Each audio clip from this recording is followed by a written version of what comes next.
Hi, in front of me is Xiaomi Mi Mix 2S, and today I would like to show you how you can use app lock on this device. First of all, go into settings. Now scroll down, click on apps over here and select app lock.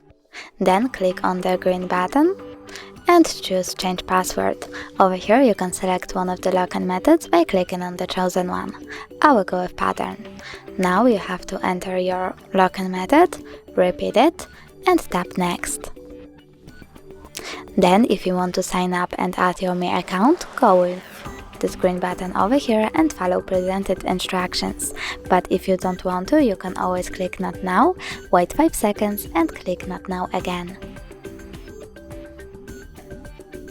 If you want to lock all of these apps, just click use app lock right away, but I don't want to, so I have to click on each and every one of those and tap on the green button after that.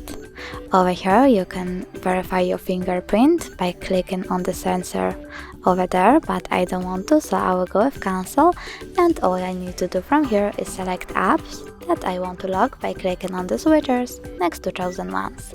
So I will go with YouTube, Bus Simulator, Google and Call of Duty. Now when I click home button and try to access any of these apps, for example YouTube, I can see that pattern is required. Thanks so much for watching. If you enjoyed this video, don't forget to leave a like, comment and subscribe. Bye!